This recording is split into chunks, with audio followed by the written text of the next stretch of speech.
Okay, so sorry for this delay in between. So King Solomon, actually, he is known in different names in different religions. In the English Bible, he's called Solomon. In the Arabic, they call Suleiman, which is a very common Muslim name. Then in Hebrew, he's called Shelomo, which probably is the most accurate, name. I think he was called Shelomo. And there is another name that is mentioned in Bible itself. It is Jedidiah, which is actually a name given by King Solomon's guru, Prophet Nathan. And the actual meaning of that word Jedidiah is beloved of God, beloved of the Lord, actually.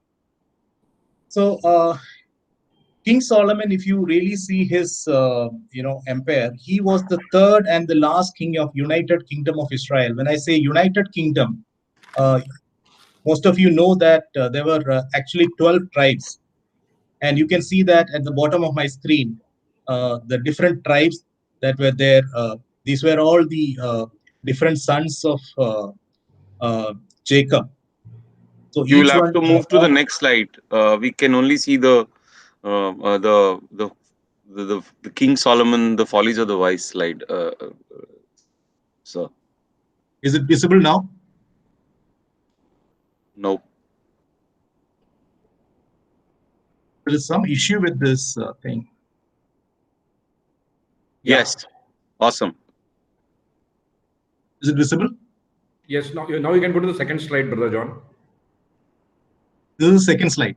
No, you're on the first slide now. Okay, so Yeah. what is happening is in the full slide mode, you are not Yes. able to see. Yeah, I it's think come to the second. we have to go like this actually. Okay. Okay, so so as I said, Solomon was the third and the last king of United Kingdom of Israel, and he reigned for almost 40 years. That is from BC 970 to BC 931. And as per Bible, he enthroned at the age of 12, which is very unlikely because, again, his son is supposed to have enthroned at the age of 41. And if King Solomon reigned for 40 years and if he enthroned at the age of 12, then probably he had a son at the age of around 10 or 11. So I don't think that is right. Probably, I mean, some of the historians say that King Solomon probably enthroned at the age of 22. Now, if you see his father David, he was not from a royal family, but and the first king was King Saul, and after that it was King David. David was a shepherd, and David's period was throughout lot of battles. He is the one who actually established the kingdom of Israel in the form it was. And actually, King Solomon inherited that particular kingdom. And during King Solomon's period, there were not many wars, actually speaking. And he focused on many other things. And we are coming to that. Now, if you really see King Solomon, his life was full of contradictions. At one side, we consider him as someone who is great in wisdom, the wealthiest man, power surpassing all the previous kings.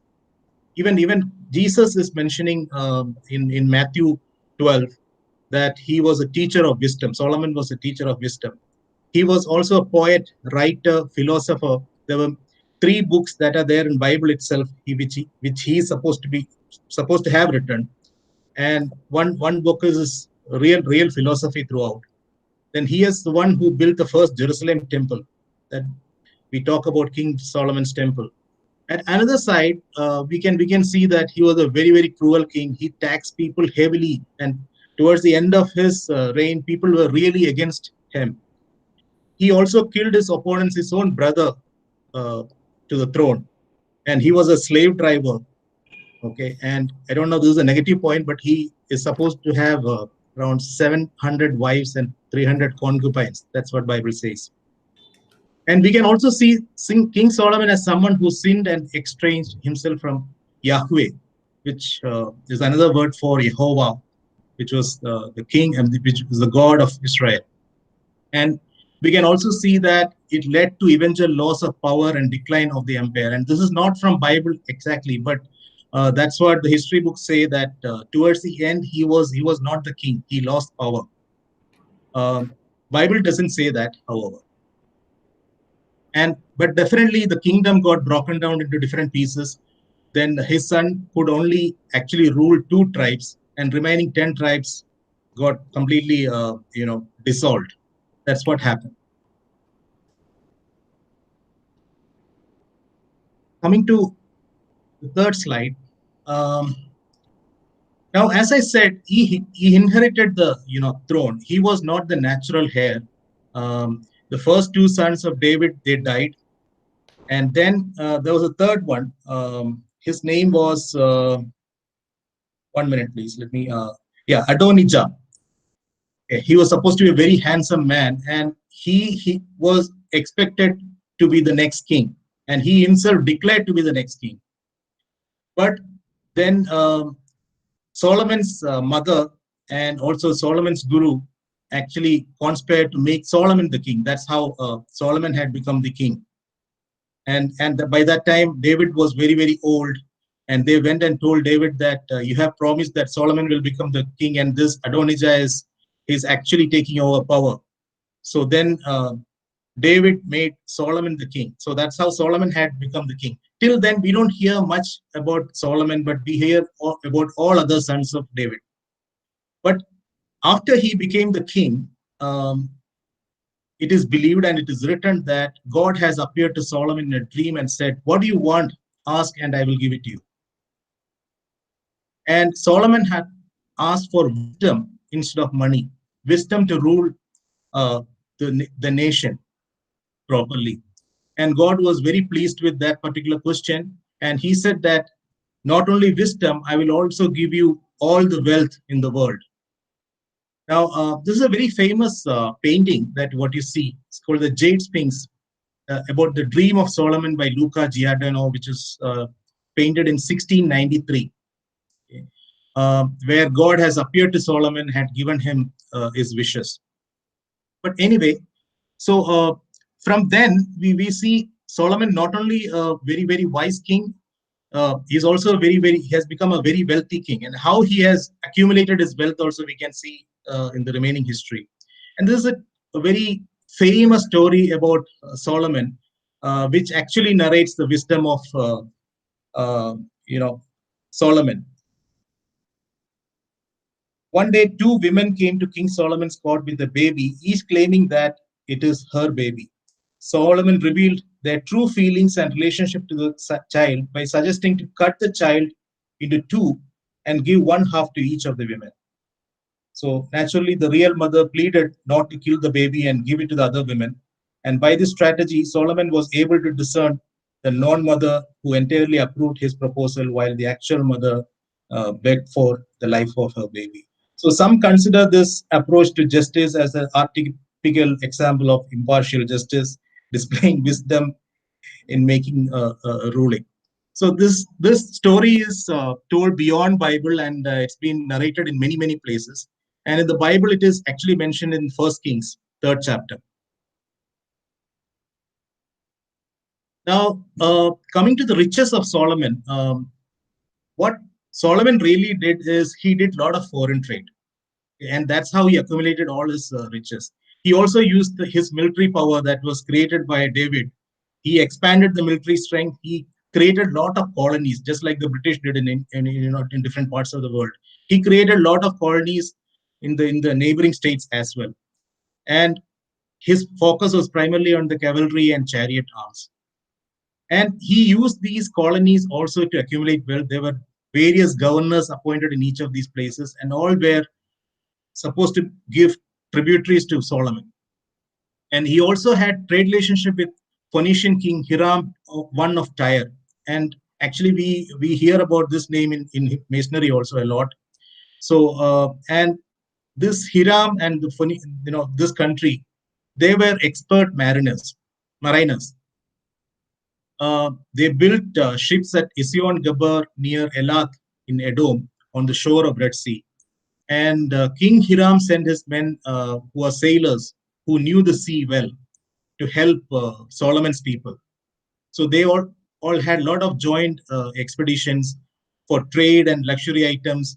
So, and that's how Solomon has made all his wealth mainly.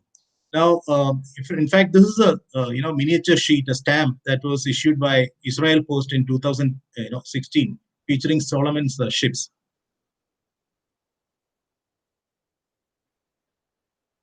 And Bible also gives some narratives about the riches of Solomon. So I believe he used to receive 666 talents of gold every year, which is approximately 23 metric tons of gold. And the palace interiors decoration, he used gold. He had built 200 large shields, each weighing around 6.9 kgs, 300 small shields with three minas, which is weighing around 5.1 kgs each. Then he built a great throne. This is again a very famous throne, which had some lion sculptures on each step, some 7 steps. Then lot of chariots, 12,000 horses. All the utensils that you were using were made of gold, pure gold. And you may recognize this particular picture again, a famous painting by Sir Edward John Poynter, which was painted in 1890. It's about Queen of Sheba visiting King Solomon. Now, Queen Sheba is not a name; it's a place. So the name of the queen is not actually given anywhere. We see that the Queen of Sheba is the queen of that particular place. This is another story, and there are many other stories related to this also. I mean, I'll come to that a bit later. As I said, it is written that Solomon had around 700 wives and 300 concubines, and many of them were foreign princes. Even the daughter of Pharaoh in Egypt was one of the queen of King Solomon. Then he had women from Moab, Ammon, Sidon, Hittites. And what you can see is these are all, they are not from the Israel tribes. They are from other tribes. Um, if you really see, 1 minute, actually, biblical narratives disapprove that Solomon permitted his foreign wives to import their national deities and build temples for their deities. Uh, they considered it as a sin. There were restrictions in Mosaic law, Torah, on the number of wives and the extent of wealth the king could possess. But Solomon didn't really care for all that. The Hebrew laws were designed to ensure that the ruler stayed focused on his responsibilities of serving people and Jehovah, not to be distracted and corrupted by materialistic cravings. Bible narrates that his foreign wives caused him to turn away from God, and because Bible describes them as idol worshippers. And as per the Hebrew history, this was the major sin committed by King Solomon, and that's why God turned away from him and he lost his empire. His empire declined. Everything happened because of such sins that he had committed. This is another painting about Solomon and his wives by an Italian painter, Giovanni. I don't know how to pronounce these names, but it's written Giovanni Battista Venanzi. So, but what the historians say is that Solomon actually viewed these marriages as as a tactic to establish and cement political and commercial alliances, because that's what he focused mainly on. Um, and he was a diplomat. He had diplomatic relationship with all the neighboring countries. He had trade relationship with all the neighboring countries. So basically, he used marriage as a mean to empower nation and ensure its security. At the same time, theologians viewed it more like these women are infidels and idol worshippers, so it is a sin that was committed by Solomon. But what we can see is he was quite lenient about all these practices, and he even built different idols and also worshipping places for all these different gods. He even probably worshipped some of those gods, which is again considered as a great sin as per the Jewish customs. But he was a very shrewd politician. He knew how to get into all these diplomatic missions and trade. Now, all this led to Lord being angry with Solomon. That's what Bible says. And two times God appeared to him again in his dream and warned him. So I'll just would like to read this. And in Kings 11:9-13 says, because you have deliberately broken your covenant with me and disobeyed my commands, I promise that I will take away the kingdom from you and give it to one of your officials. However, for the sake of your father David, I will not do this in your lifetime, but during the reign of your son. And I will not take the whole kingdom from him. Instead, I will leave him one tribe for the sake of my servant David and for the sake of Jerusalem, the city I have made my own.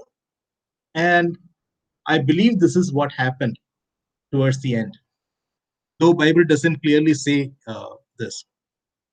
But at the same time, we see a politician, we see a trader, we see a very, very wise man, we see a very wealthy man. But we don't expect this. At the same time, Solomon was a poet, he was a writer, he was a philosopher. He authored three different books, and each of them are very different from each other. Song of Songs is part of the Bible, which is full of love poems, some of the greatest life love poems written. Then Proverbs are learnings from life. Uh, Again, very, very profound proverbs that you can see in that book. And Ecclesiastes is purely philosophical text, and it talks even about meaninglessness of life. Probably Sartre is not the real proponent of existentialism. It is Solomon. He talks about the meaninglessness of life. He talks even against God in some places, and some places it's totally against that. He talks about something like his personal experience with money. He says that when we amass money for ourselves, it turns out meaningless. When we love money, we never be satisfied, which is also meaningless. When we realize we can't keep money, when we die, it's distressing.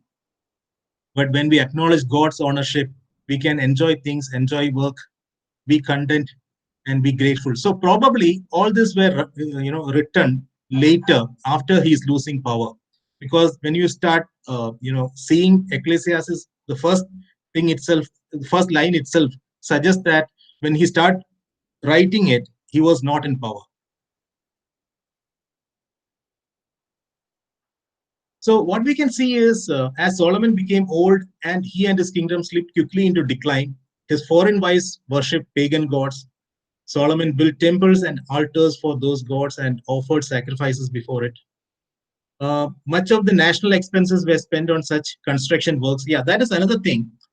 He was also into a lot of construction work, especially after he built the temple, the King Solomon's temple. He built his palace. Then he started building a lot of other things.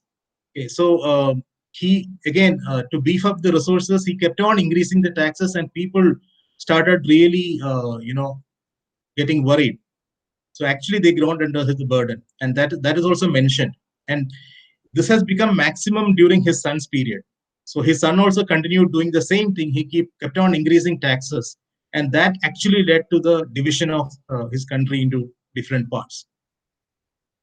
Uh, Jerusalem was in Judah, and actually Solomon, David, and all from the tribe of Judah and the southern part of the kingdom. And he had a special affinity for Judah and Benjamin because he lived there. And the remaining 10 tribes, he actually taxed more than these two tribes. And but he gave some special concessions to his tribe. And again, this made people very, very angry.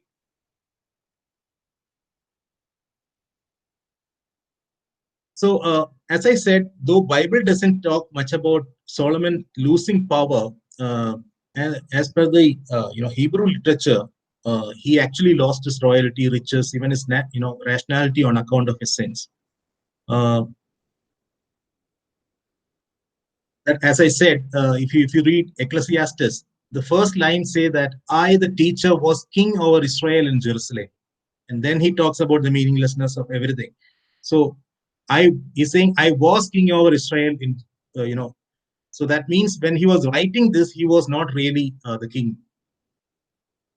Solomon had once reigned over Israel in great splendor. He gradually fell from the greatest glory into the deepest, morass of misery. That's what happened to him. Then also it says that he could finally retain only his bed and staff, and finally his staff alone became his possession. And this is the line that I had taken from Bible. This is the only thing that Bible talks about Solomon. They are not talking anything about Solomon losing power. They say that Solomon reigned in Jerusalem over all Israel 40 years. Then he rested with his ancestors and was buried in the city of David, his fathers, and Rehoboam, his son, succeeded him as king. It's taken from 1 Kings 11 chapter. But Rehoboam was only the king for two particular tribes. Now, there are mentions about Solomon in other Semitic religions. Semitic religions are basically all the Abrahamic religions. So there are many mentions, and there are some interesting trivia also. According to Talmud, Solomon was one of the 48 prophets. In Quran, Solomon has the status of again a major prophet. They consider him as a prophet. There is a religion some of you might have heard, especially in I think Morocco and all. It's very prevalent. Rastafarianism. In fact, the erstwhile emperor of Ethiopia, Haile Selassie, who ruled Ethiopia during 1930 to 74, he claimed that he's a descendant of King Solomon and Queen of Sheba. Now, again, this is an interesting turn. Bible doesn't talk anything about Queen of Sheba and King Solomon had any sort of relationship. Only talks about a visit. But some historians say that there is one line in Bible in First King. King Solomon gave the Queen of Sheba all she desired and asked for, besides what she had given her out of his what he had given her out of his royal bounty. So some people say that is actually suggests that Solomon had sex with Sheba and they had kids. And some people, in fact, some people say that the Babylonian king Nebuchadnezzar II, who actually destroyed the Jerusalem temple, is from this lineage. There are many stories like this. And many people believe that in Ethiopia also, they believe that they are actually descendants of Solomon. There is the lineage even today. Okay, with this, so till here, I was only trying to, look at Solomon from different angles as a person. What sort of a person? How was he was in power? How he lost his power? Uh, you know, he as a politician, he as the wealthiest man. He as a very very wise man. Now we will be coming into the temple that he's built.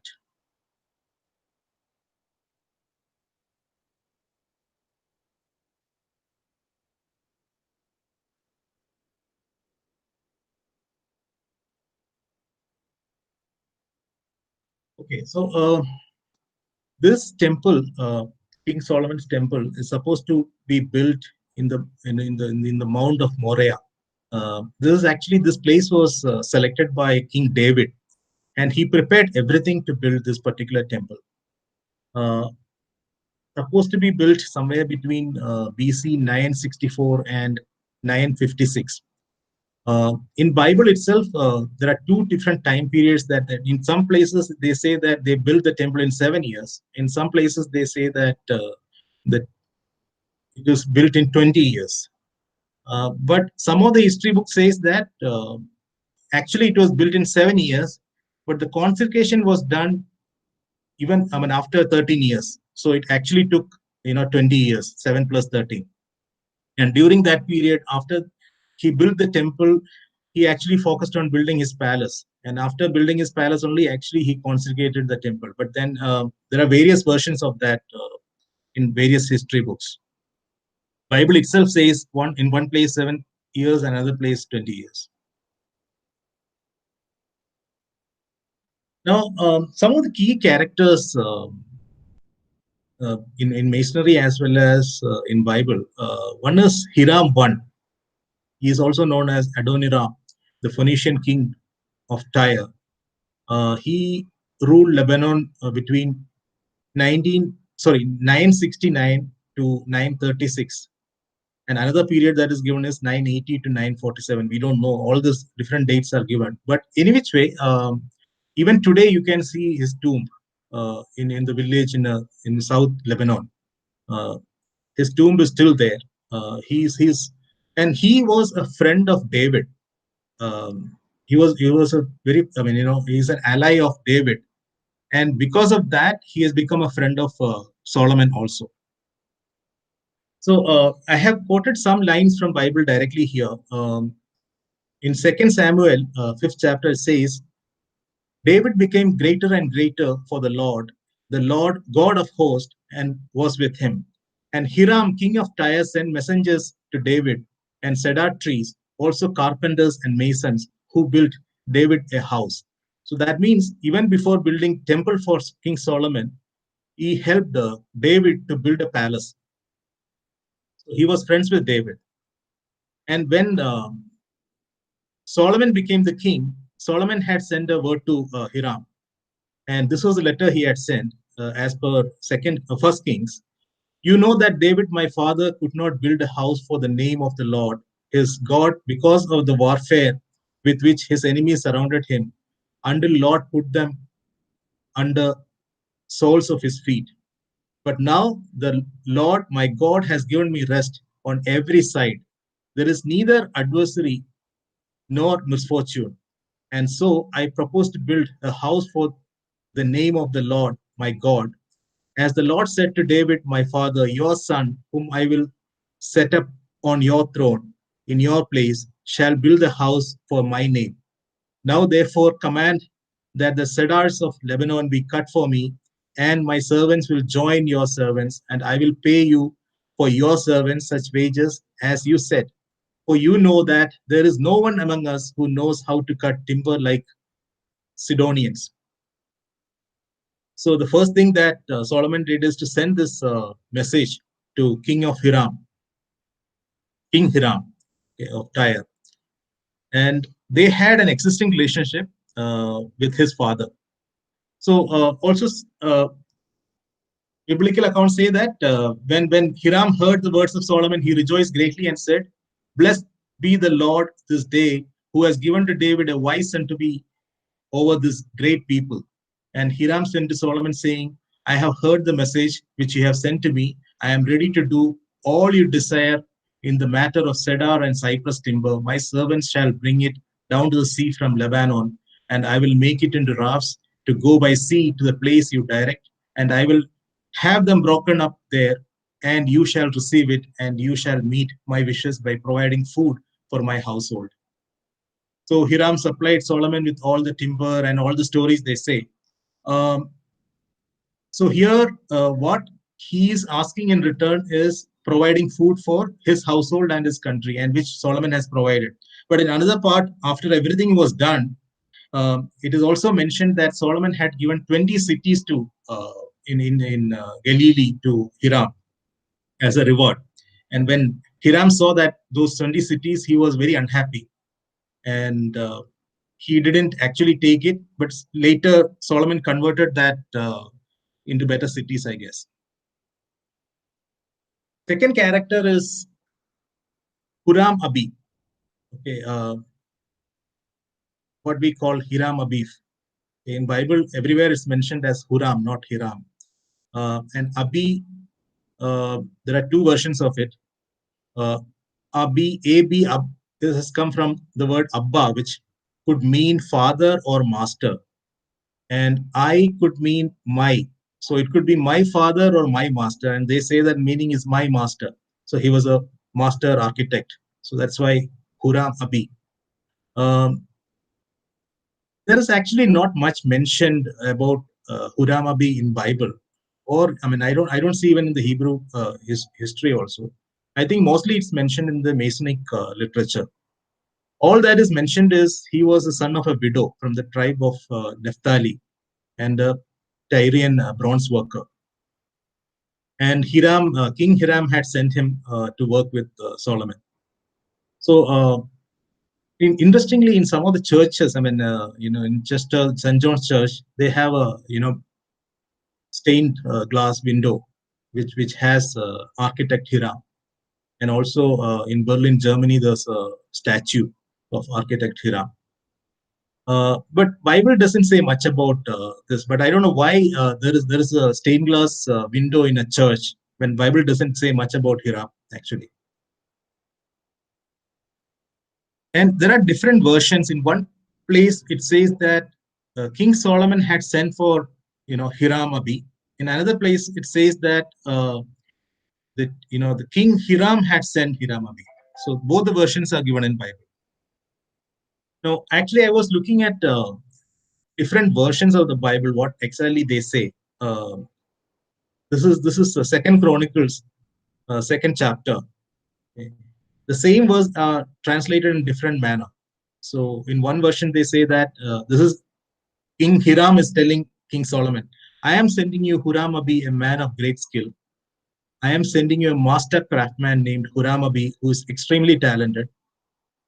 So now I'm sending you Huram Abi, a skillful man endowed with creativity. Now I'm sending you Huram Abi, a skilled man endowed with understanding.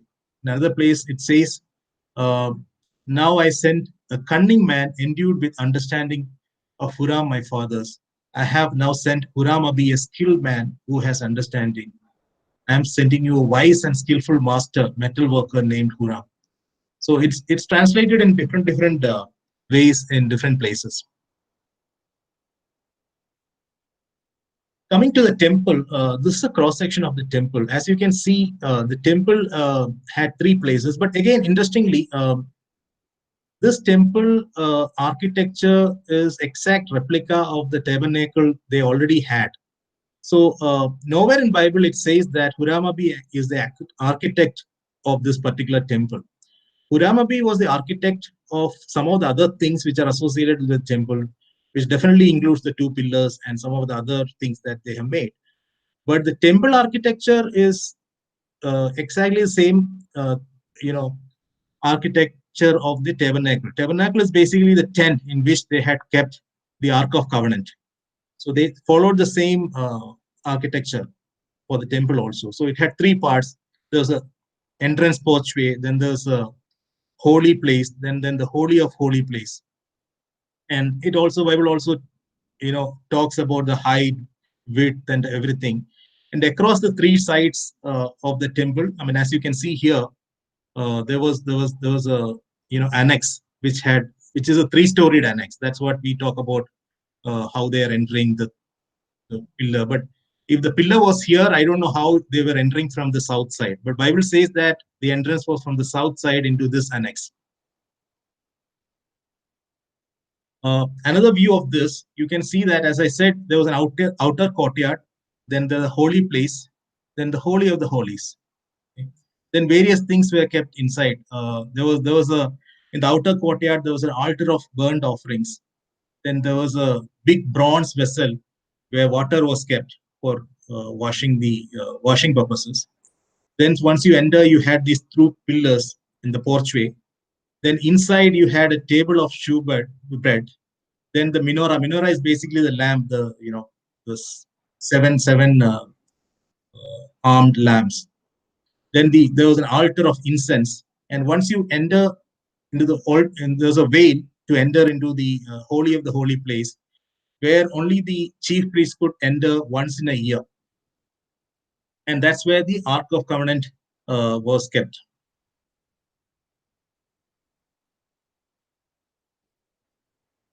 Okay, so this is another view of it, just to show you how the outer courtyard was. As I said, the outer courtyard had you know a big bronze vessel, and also the altar of burnt offerings, where they actually uh, did the offerings, the burnt on offerings, the sacrifices, and everything.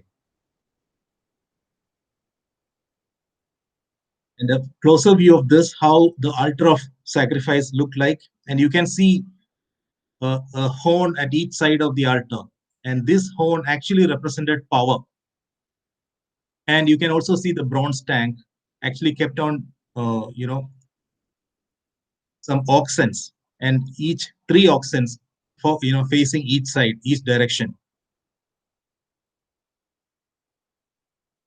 And apart from that, there were also some carts which were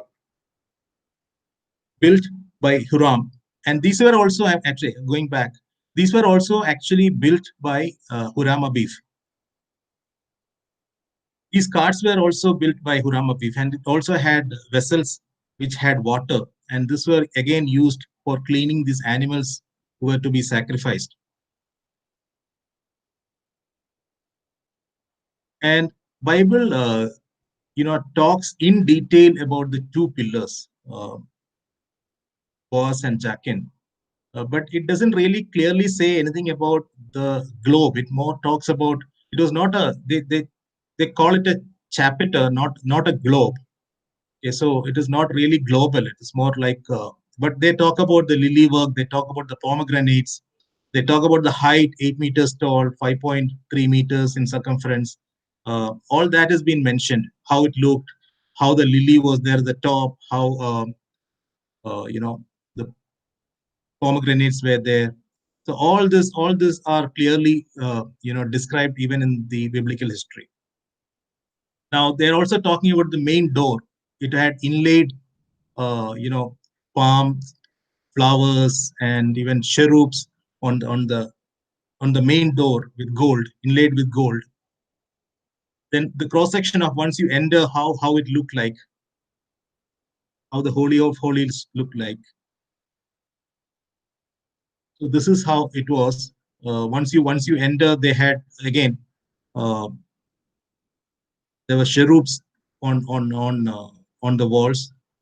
There were menorahs. There were 5 in each side. These were the menorahs. Basically, the menorahs had 7 lamps, and it is continuously burning. 7 lamps signified the 7 days of the week. The center one basically representing the Sabbath day, and it was continuously burning. Then you had a table of shewbread, which is something like a holy mass that Christians have. They used to break it and eat it on a special day. Then there was a door to the Holy of the Holies, as you can see here.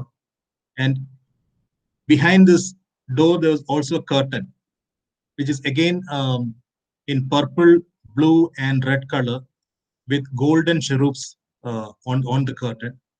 And again, you can see that the priest entering, and same color is there on the chest plate of the priest also. And the priest can enter only once in a year, that too only the chief priest.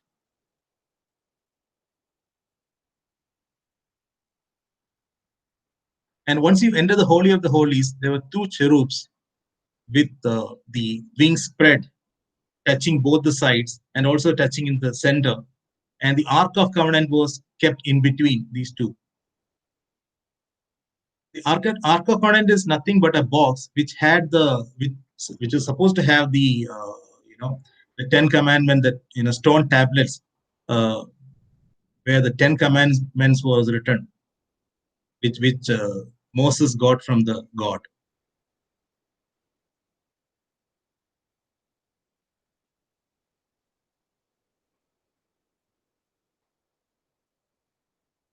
So Bible also narrates the different things that were made by Hiram.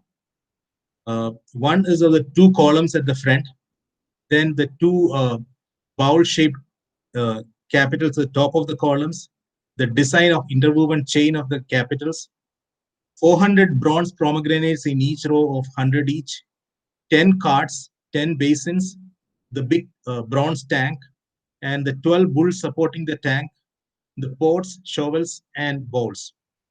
Uh, and it also says that all this equipment for the temple which Huram made for Solomon was of polished bronze. The king had it all made in the foundry between Sukkot and Setra. This is given in First King again. So these are the things that were supposed to have been made by Hiram Abif.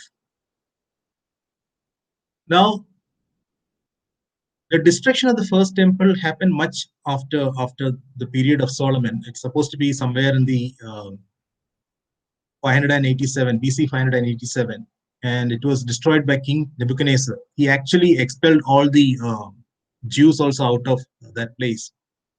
Again, they were on exile for almost 50 years. But if you really see the history of Jews, most of the period they were in exile. Whether they were coming from Israel to this place, also very for small periods they actually lived as a country, but most of the period they were in exile. Again, this was rebuilt in by King Zerubbabel. Again, that the second temple also got destroyed in AD 70 by Romans.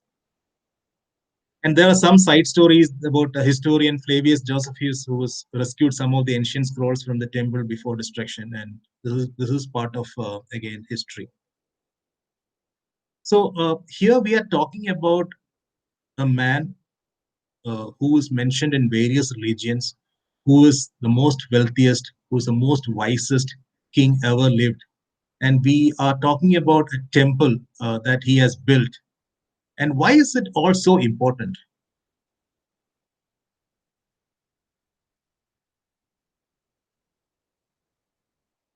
I would actually like to pause here. And this is one question that came to my mind. How does it matter whether it was 30 qubits or 50 qubits?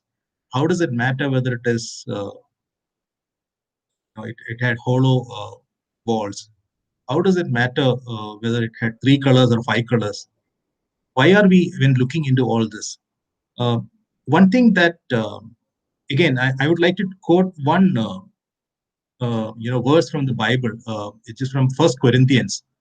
Apostle Paul said, "Know ye not that ye are the temple of God, and that the Spirit of God dwelleth in you?" And it makes sense. I would actually pause here for you to read this. The temple is a symbol of an individual mason. It takes many years to build this place suitable for the Spirit of God to inhabit. It is constructed with the hard work of many men. The goal of the builders is perfection in workmanship. When it is finished, all who come into contact with it admire it. When Hebrews lost their spiritual direction, the temple was destroyed, just as men are destroyed when they lose their spiritual direction. Even when it has disappeared, the memory of it lives in the heart and memories of those who have seen it, just as the accomplishment of good men live on long after they have died. Thank you.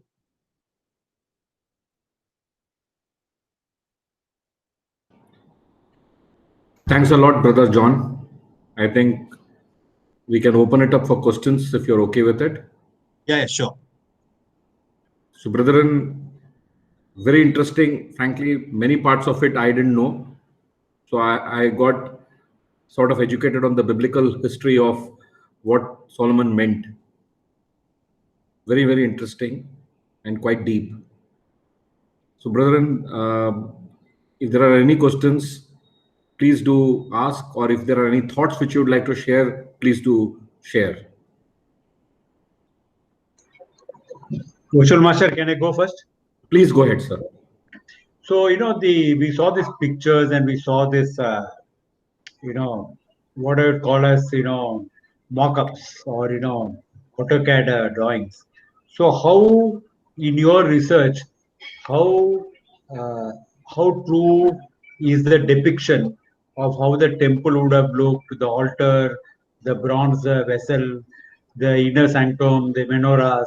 I mean, somebody has taken the trouble to do a visual representation. So, do you think that this is faithfully reproduced, or this is just one man's thoughts on how the temple would have?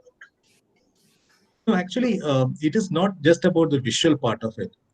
It's also about how it is described. All this is completely described word by word. So it's very easy actually to visualize how it looked. And all the visual representations, there are different visual representations available in the internet also, and almost everything is similar, except for the 2 columns in the in the front.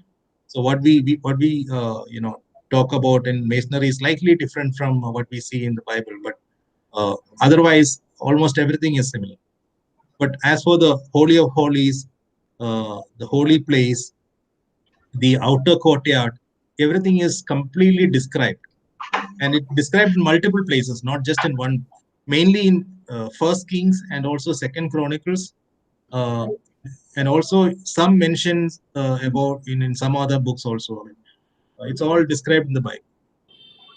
And also in some of the Jewish books that I referred. If you have any Jews in our group, maybe I'd be able to throw some light on that. Absolutely. I thought of similar, Brother John. Brother Abel, any thoughts from your side? You'll have to unmute yourself and speak. Yeah, I don't think I have to add anything. Whatever John said is correct, So there is nothing I can add except menorah. I think should not be. I think he said it was 7, but I think it is 9. Oh, okay. That's the only thing I would like to correct, but nothing more than that. Okay. Is there any particular meaning for that 9? Because I read somewhere that it actually signifies the 7 days of the week, with the center one being the Sabbath day. No, actually, what happens is that we have a festival where we light the candles, So the one candle is always lit, and then each and every day we light the candle, from Monday to Sunday. So that's how it is, Okay. Thanks, Brother Abel.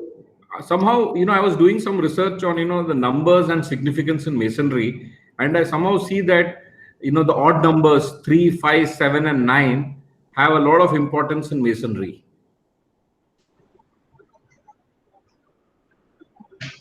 Any context to that, Brother Abel and Brother John? No, I have not come across that, but I think the figure 9 is more important, But I'll have to do a little bit more research on that, where exactly we can find. Sure, thank you.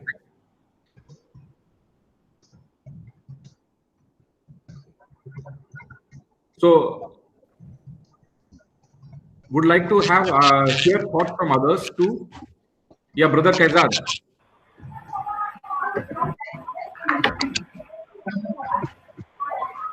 Brother Kaizad, it's not clear.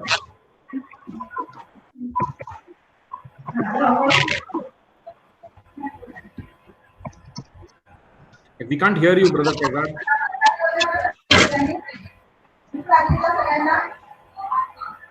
We are hearing a lot of background noise.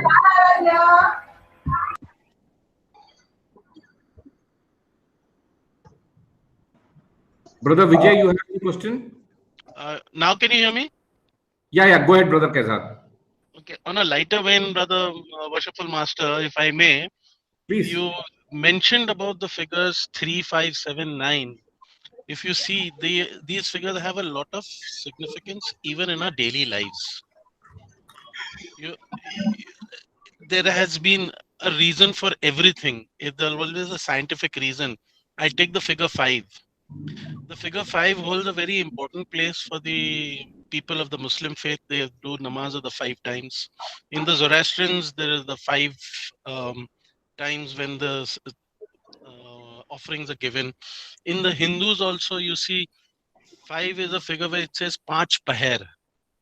So the figure 5 holds a very significant, this is one such thing. In 7, it is always the number 7 which says it's a lucky number. It's an odd figure which always suits out Panch Parmeshwar and Sat Adit. So if the Panch Parmeshwar couldn't come to a reasoning, to a proper this thing, they would go to the Sat Adit, which was there. The figure 3 is on a lighter vein, Pati, Patni and Wo. And you come to the figure 9, it is said to be a mystical figure where you multiply, you divide anything by anything, and it comes to a figure of 9. Of course, there are big science behind it. So these figures do hold a meaning. And just one point which I thought I'll just add. Very worshipful Brother Venkat, you had said how authentic these drawings of the AutoCAD are. But I have been also looking at the internet and the other this thing. I find a lot of drawings which are there which are from ancient times. So probably someone like me or someone else would have taken those bits and maybe transformed it, and that is how it looks good. Otherwise, these scriptures I think should be available, like in the Hindu temples. The one which was unearthed just now in Kerala, which is the famous court order which had been given. They found some scriptures which are there which give these drawings of the temples. That is how they are going in for the third and the fourth cave. I thought maybe this input from my side. Thank you, Absolutely. I Master. think very interesting, Brother Kazad, as usual. You come out with interesting tidbits, but I think a lot of it, adds the mystique to it. Brother Vijay Acharya, any thoughts? Yeah, hi, very good evening, brother. And I'm sorry, basically, I'm just with a little bit less of bandwidth because I'm working on my data card. I hope I'm audible. Yes, go ahead. Yeah, so I was there through there. The presentation was amazing, and the significance of numbers, as Brother Kaisa just said, it holds a good. It has multiple references across various fraternities, and I think the presentation which we just saw, it is a very well researched one, and I mean, it takes a lot of effort to get into such details and show the presentation. So thoroughly enjoyed the presentation. Thank you so much. Completely agree, worshipful brother Vijay, because it's a different perspective. And I think each day I'm learning a lot. Even in the earlier presentation today, which you, me, and worshipful brother Rajesh attended, I'm learning every day something new and every hour something new. Absolutely agree. Uh, One more input, if I may give, Vashur Master. please, please. I would really like to congratulate all the initiatives that are getting, that are happening throughout the Masonic bodies, irrespective of the constitution. But one good thing that I have found in the last 3.5 months is the forums that your lodge launches, and other lodges also do their initiatives. But I am very glad of one fact that if you see in the last 3 months, the amount of learning curve across masonry has increased exponentially. Absolutely agree. And I think for us at Lord Silvery Dawn, it is only one man, that is our very worshipful brother Venkat, who really pushes us hard. And frankly, because of him, even late night at 10:30, I attend some webinars. Very true. Brother, worshipful brother Vinod Patankar, any thoughts?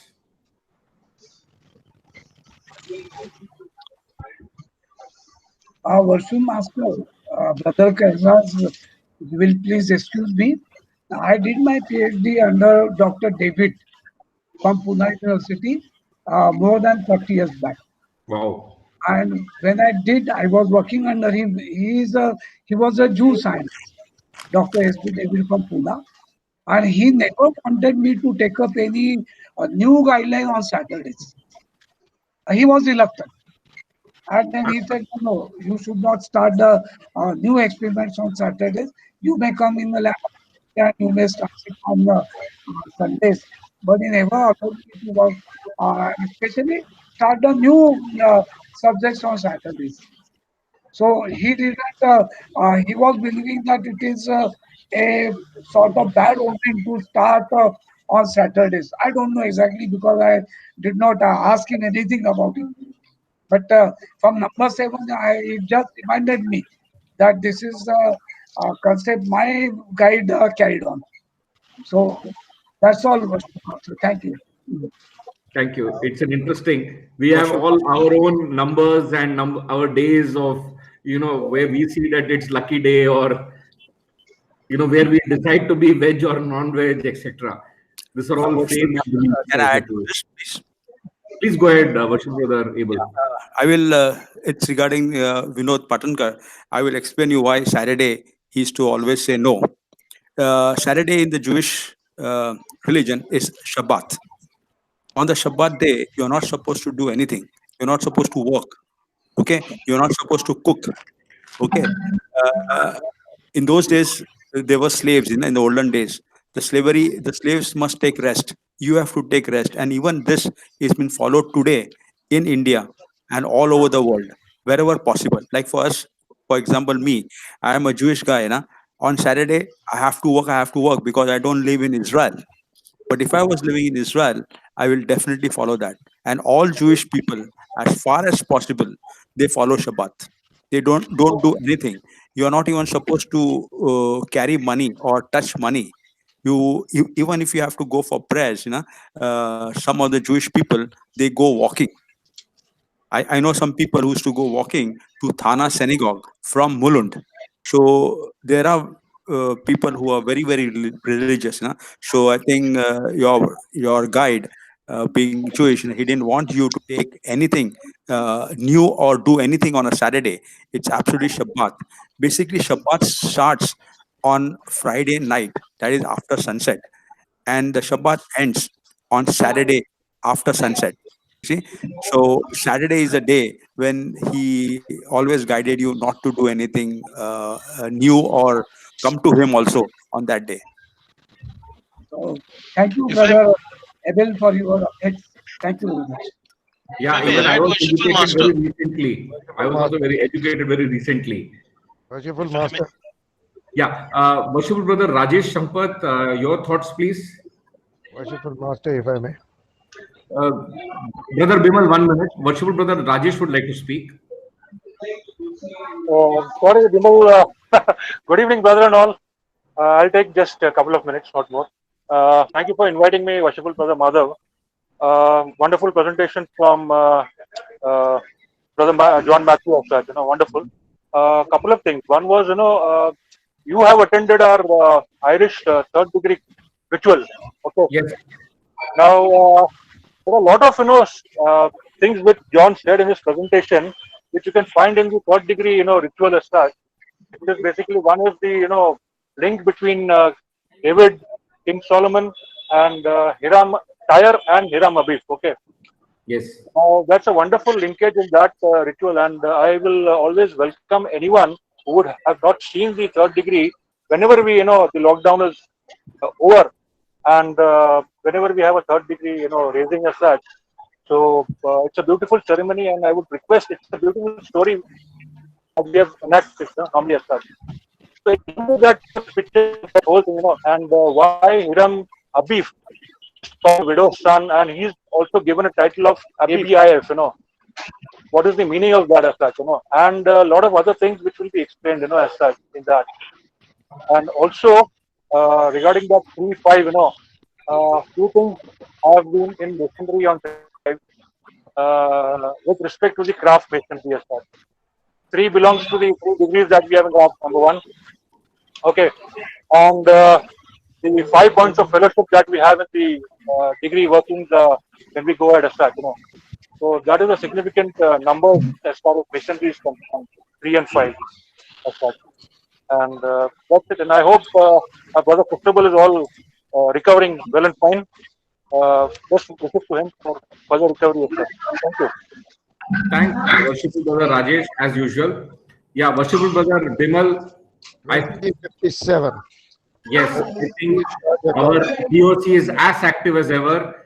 Wants everyone to charge their columns. Please charge your columns, brethren. Charged. Great. And very worshipful brother Venkat. Just when you need him, he ran away. No, he showed the timing. Okay, I think worshipful brother Rajesh, lot of pertinent points. I think brethren who have not seen the third degree in Irish masonry, I would urge, please speak to worshipful brother Rajesh Sampath or any of the Irish masons and get an invite, whether it's through worshipful brother Vijay Acharya or our own worshipful brother Niranjan. It is definitely a worthwhile ceremony. I loved it. I attended some of the Irish ceremonies. It was really, it's interesting. There are nuances which you get to know when you attend different ceremonies. Oh, Mr. Brother Craig, any thoughts? So I actually credit Brother John for the great research he's done, because I remember I learned all this in Sunday school, and it's all coming back to me now. yeah. But it was really interesting. I feel like I knew all this, but not in the detail that I think Brother John explained it. So I'm really grateful for the level of detail you went to was great. So I'm grateful for that. It's quite interesting that I get to recollect on that sort of history also. Worshipful Master, if I may. Thank you. Yeah, please go ahead, Worshipful Brother Manji Patel.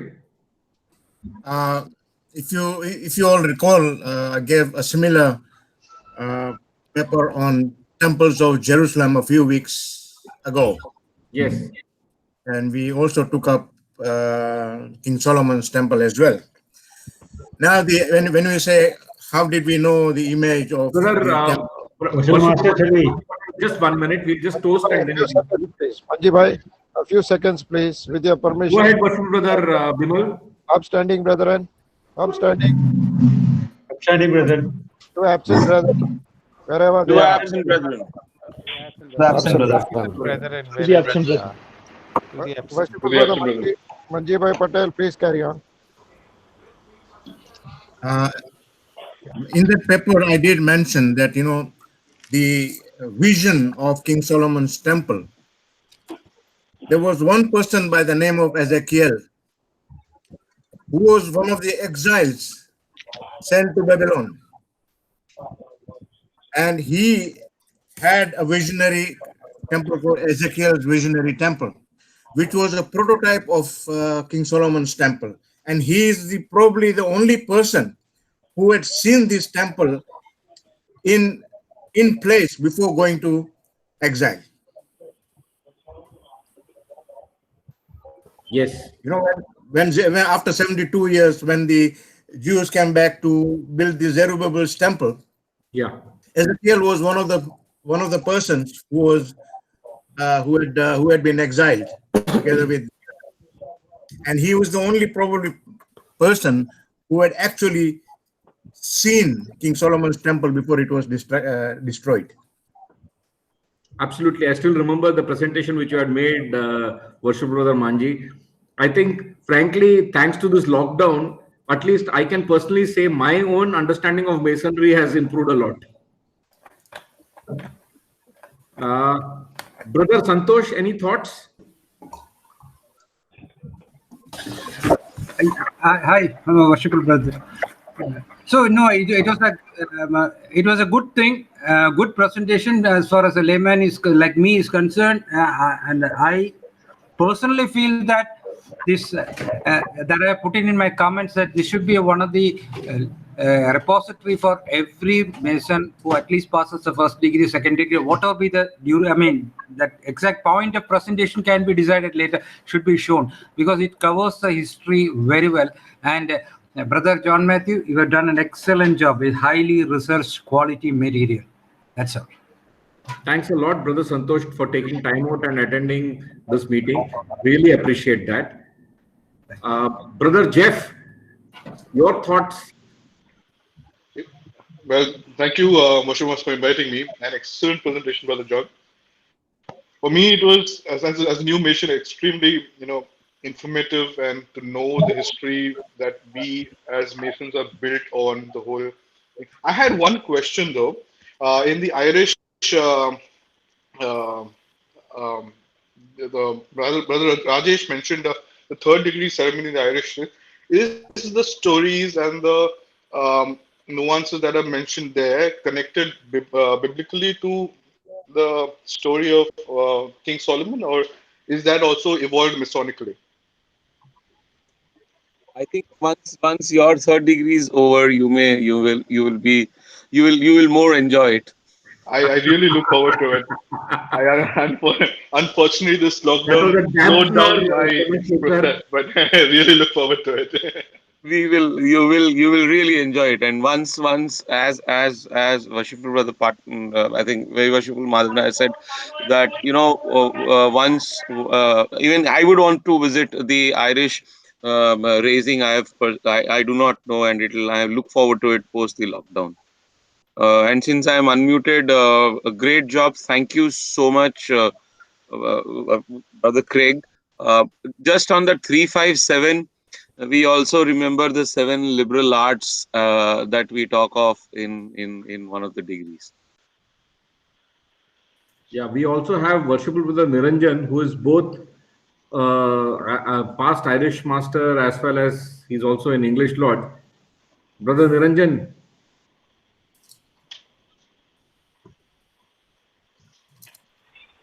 Yes. Worshipful Master, thank you for giving me a chance to speak. A wonderful presentation. Is our younger brethren, uh, they are doing a very good job coming on with flying colors as you wanted these people to present something. And regarding Irish third degree working, whenever there is a third degree working, I would invite everybody. It's very interesting to see the actually what Brother John explained. You can actually see in the third degree working. So I look forward to everyone, every brethren to come and see the third degree working in Irish also. Thank you. I think, Worshipful Brother Niranjan, one of the things which, when I was discussing with our very worshipful brother Venkat Raman, who is also our Deputy District Grand Master as well as our Secretary of our Lodge, I think thanks to this lockdown, a lot of things Yes. have, changed in the way the Masonic activities today run. Today, Right. I think a lot of boundaries have been crossed, and I think our understanding about lot of rituals and allegories, etc., have sort of increased. So Right. I think it has been a great, while things are bad and gloomy outside, I think we as Masons have stepped up and we have really looked at it in a larger way to sort of reskill ourselves, etc. I think some of the side degrees and side orders, etc., also some of you are present, sort of represent. Yeah. Absolutely. Absolutely. So, very worshipful Brother Venkat, any thoughts? I wanted to share something different. I wanted to share that when I saw the layout, flow layout, and the temple, that almost all the Hindu temples, which are built from a certain era, have the same layout. Okay, if you go to Tirupati, if you go to any of the temples in the south, all of them, the sanctum sanctorum is called Garbhagraha.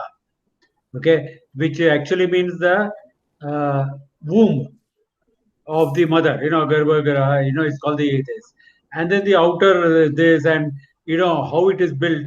It is exactly in the same floor plan, and that is a commonality in the style of architecture between what we see in the temples in the south, and I'm sure many other temples, temples built at an earlier era from those times, and that I found was quite common between them.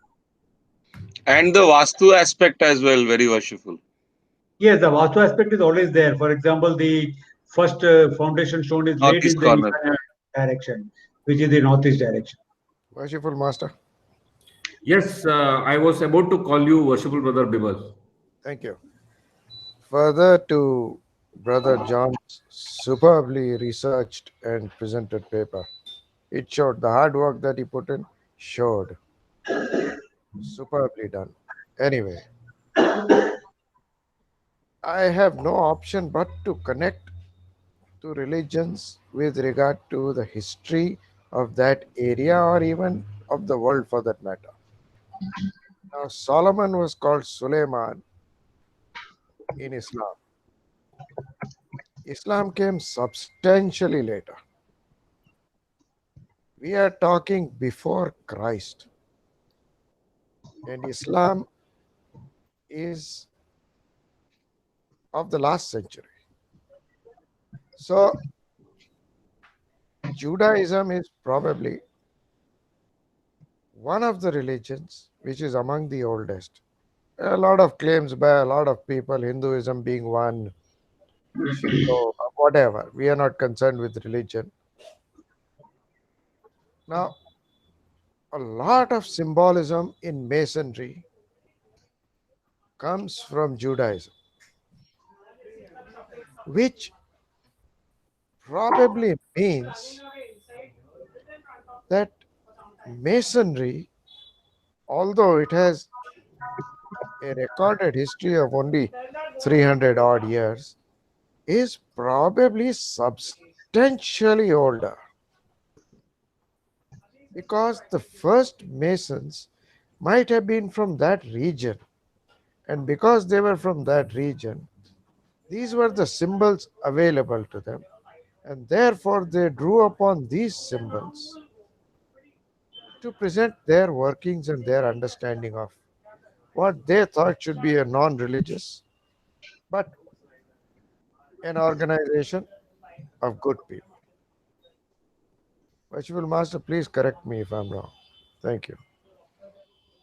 No, absolutely, Worshipful Brother Bimal. Uh, I would request my three favorite brethren from my lodge, Brother Ankit, Brother Manoj, and Brother Christabel, if they have any thoughts to say. Brother Ankit. Worshipful Master, first of all, I would just like to commend Brother John Mathew for the wonderful presentation. I think everybody said it. But I would still like to say it. It was very well researched, in my opinion. He spent a lot of time, a lot of effort. You can see the effort in the presentation, and I think it was very well done. Second, I have a question for Brother John. Go ahead. Brother John, the way I see it, I wanted to ask you that the dimensions given for the temple were also explained to us in a previous lecture by Worshipful Brother Manji Patel as well, and I wanted to know, other than the Bible, are these dimensions given in any other historical text? I think it is given in some of the Jewish history books also, not just in the Bible. But it is actually the biblical history and the Jewish history is very much similar, and it's taken from probably from the biblical history only. So you cannot really differentiate between the two. I'm talking about the Hebrew history. So even if you talk Okay. about the Hebrew history, the other non-biblical texts that are available, probably it is taken from the biblical text. So that way, see, but there are Okay. differences Okay. like where we talk about the people entering into the temple between the two pillars. Hmm. That's mentioned. But if you see, as per the Bible, they are entering from the southern side, not from between the two pillars. Okay. They are also Okay. the Bible also they talk about the staircase from the first story to the second story, but they are not talking about a winding staircase. They're only talking about a staircase. So these sort of differences are always there. Thanks, Brother Okay. John. So, Worshipful uh, Brother Abel, any thoughts? Because you are also wanted to say something on Brother Ankit's query.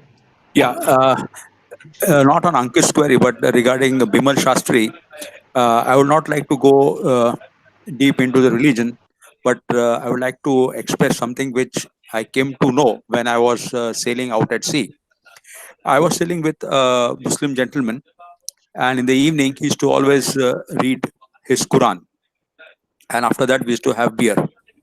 Okay, so once I happened to go to his cabin a little bit early, and he was praying. After he prayed, he knew that I was Jewish, and he said, in the real Quran, one side is the Quran version, and the other side is an explanation. So basically, the Quran is an exact copy of the Old Testament. All the rules given to us in the Jewish Bible is given to them with few additions. Okay, like for example, they can eat camel.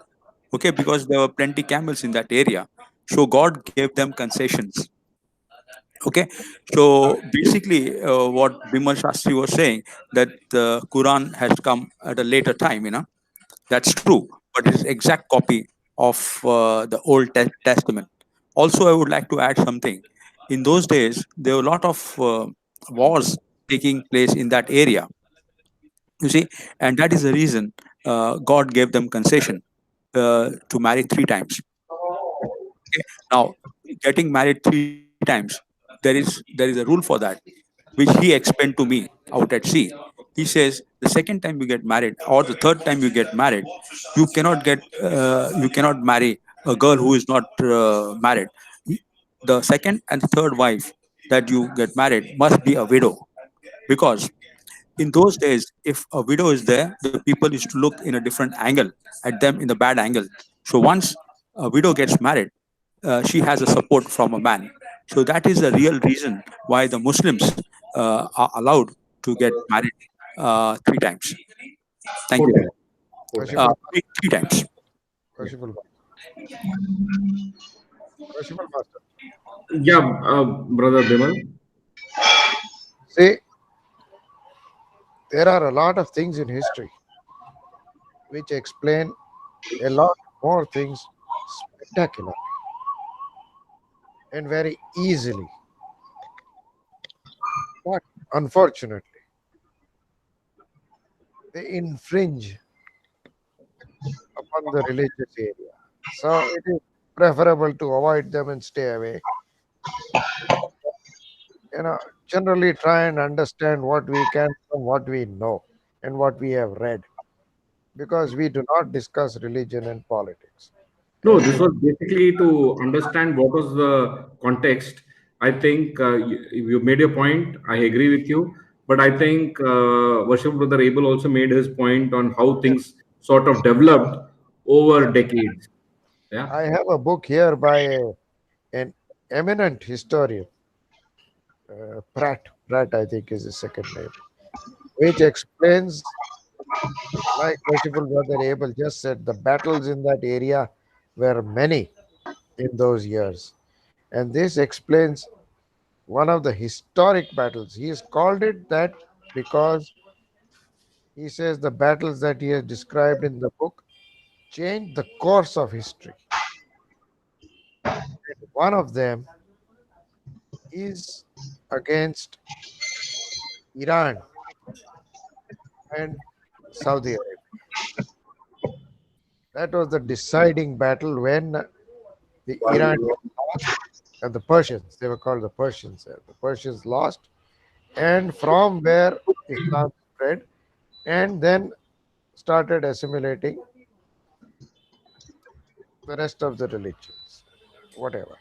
So, anyway, it's always touchy, but since we are not in an official lodge meeting, we may discuss this with your permission. And absolutely. So, thank you very Brother Manoj and Brother Christabel, any thoughts? Because you have not spoken.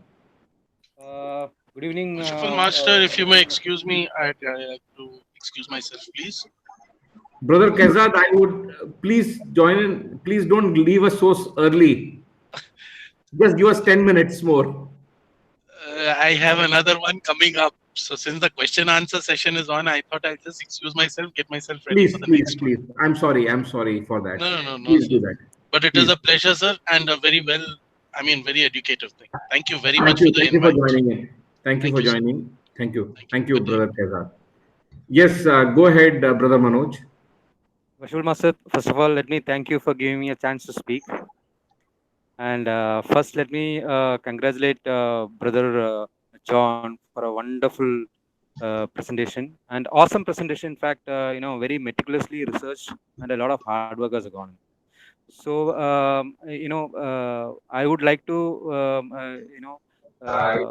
tell that next paper will be presented by me, and the title will be a biblical and a Masonic comparison of King Solomon's temple.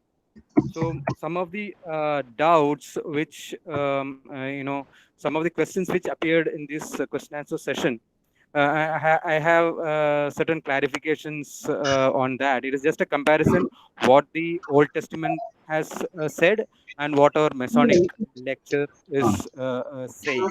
So it is going to be very interesting paper. So I think some of the questions which have been raised here, I think it will get answered in my paper. So thank you so much, Virtual Master, for the opportunity given. Thanks, Brother Manoj. Initially I also had some doubts whether it was the same similar paper which you're presenting, but thanks for clarifying what research you're doing. And I think it's a logical extension of what Brother John has just presented. And I think some of the doubts which have sort of crept in our minds will sort of get addressed by your presentation. And I completely agree with you. I think Brother John, as usual, has done a fantastic, justice to a very, very tough topic. But he has definitely given us a lot of food for thought. Brother Christabel, Worshipful Master. I'm if very everybody can mute yourself, please. Yeah, Brother Christabel, go ahead. okay. Worshipful Master, I am very impressed of the level of the detail of the presentation by Brother John. It's the first time I've seen these detailed pictures of the interior of King Solomon's temple. Sometimes I read the biblical description, but I've never seen this kind of representation, no? And it's very, very interesting. And well, I don't know exactly, but I think when they rebuild the second temple after the destruction of the first one, maybe they made it exactly the same that the first temple of King Solomon, no? And maybe in that area, if we go today to Jerusalem, we can recognize some walls, no? These walls where you was go to pray. This was part of the second temple, and I think all dimensions and everything are more or less accurate according to the biblical description. So very, very interesting. Thanks, Brother Christabel. And for brethren who don't know, our worshipful brother Christabel has challenged COVID-19 to such an extent that COVID-19 has run away from him. He is recovering very well, and it's such a pleasure to know such a person like Brother Christabel, who has faced, despite testing positive, he has, shown such remarkable, resilience and strength and, positivity that I am personally honored that, I have ever known him. It's great because, I am an Indian. I live with my family, and I get scared. And here is a gentleman who's living alone, who's working for a very, very critical project for the country and for the state, and he gets diagnosed positive, and he comes out strongly. He's still in his 14-day quarantine, and he comes out so strongly. Brother Christabel, salute, salute, salute. You're absolutely, I think, for all of us in Lord Silvery Dawn, you are exemplary. Thank you. To Brother Christabel. Yeah. Bravo. Just to say that I feel, worshipful Master, thank you for your kind words. I feel totally supported by my brethren. I've received many calls, many people asking. So it's amazing. So I've never feel alone here in India. So thank you everybody for your support. Absolutely, Brother Christabel. I think that is what brotherhood is all about. I think, when I speak to you, I get to know what, some of the other brethren have done by calling you and reaching out to you. It's always an eye opener for me. And Brother Christabel, it is really our honor at Lord Silvery Dawn to have you as our brother. Brother Venkat. Yes, sir. I think the last closing remark to you and Brother John. I'm extremely happy.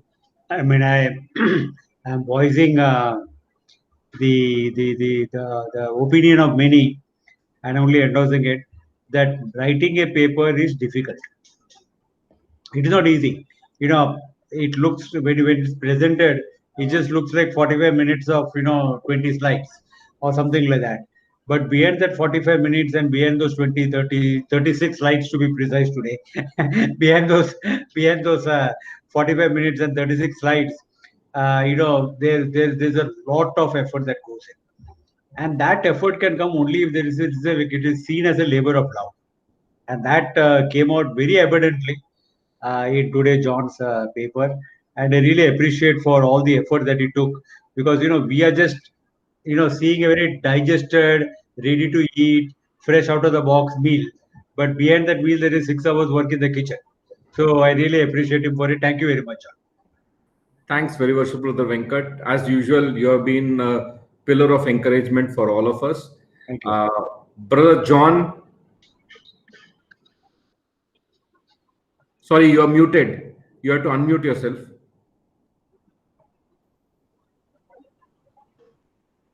Worshipful Master, worshipful brethren and brethren all, thank you so much for all the kind words.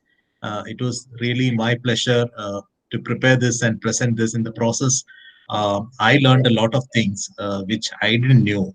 But I knew the story. I heard the lectures, but actually I read the Bible again. That at least after quite some time, and I learned a lot of things.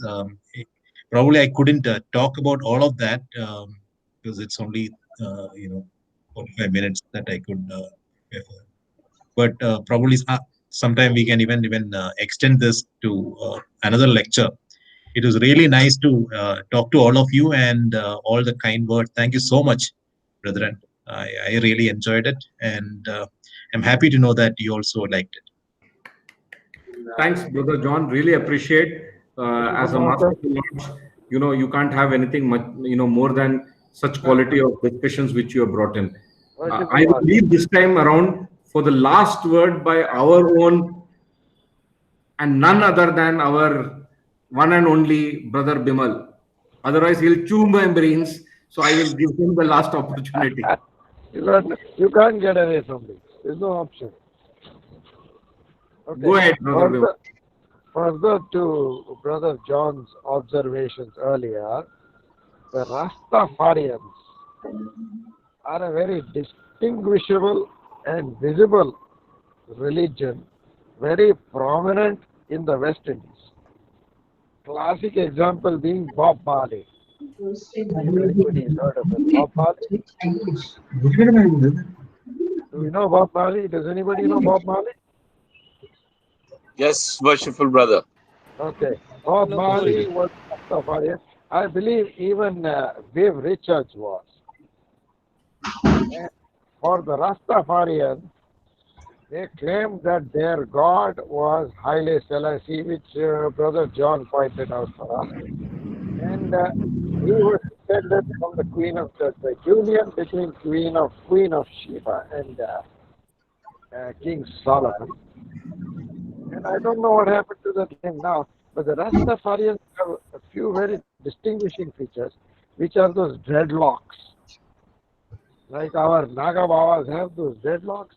These guys have dreadlocks which they hide under caps which are called Rastafarian caps. Multicolored harlequin caps. You see a lot of them in the West Indies. If you Google Bob Marley, you will see a few photos of him with his dreadlocks hidden. It was a different kind of religion which promoted peace and what they encouraged in order to get to the peace and happiness was the use of weed, which was extremely interesting. Thank you, Worshipful Master, for putting up with me. I don't think you heard the last part that I said because you were looking somewhere else and paying attention somewhere else. But thank you anyway. Thanks, Brother Bimal. And as usual, I think next time around I should nominate you as the auditor of the lodge. Anyway, thanks, Brother John, once again. Fantastic lecture. I think we now look forward for Brother Manoj for the next session, and thereafter some more. I'm definitely sure that Brother Ankit and Brother Christabel would have prepared something. We would definitely like to hear them out also. I think a lot of brethren have evinced interest to attend our lodge meetings to hear those diverse views. And frankly, as our very worshipful brother Venkat says, it is beyond, it's just masonry, doesn't depend on constitution. It's all, much beyond that. I think it's wonderful to hear everybody. And with that, I'll close this session, and we look forward for the next meeting after a fortnight. Thank you, Worshipful brothers, Master. for joining in. Thank you, Worshipful Master. And I Thank would you like so much, to Worshipful thank Master. all the Thank you. visitors who took their time out to join us. Thank you, visitors. Thanks Thank a you lot. for inviting us, Worshipful Master. Thank you so much, Vashuvasa, for inviting us. Bye-bye. Have a Very good night. worshipful Venkat. Very worshipful Venkat. I had a small Yes, sir. request on what I had WhatsApped you with the new guidelines from the district. Yeah, yeah, Uh, definitely, definitely. yeah. We will do. Very well, Thank Brother you. Venkat. Bye. Good night, everyone. Good Good night, night, brother. Good Venkat. night. Right. You want to Good night, wait? brother. Good night, everybody. Venkat, do we want to wait? Sorry? Venkat, Silvery Dawn, do we want to wait? No, no, I Yeah, need okay. to go. Huh?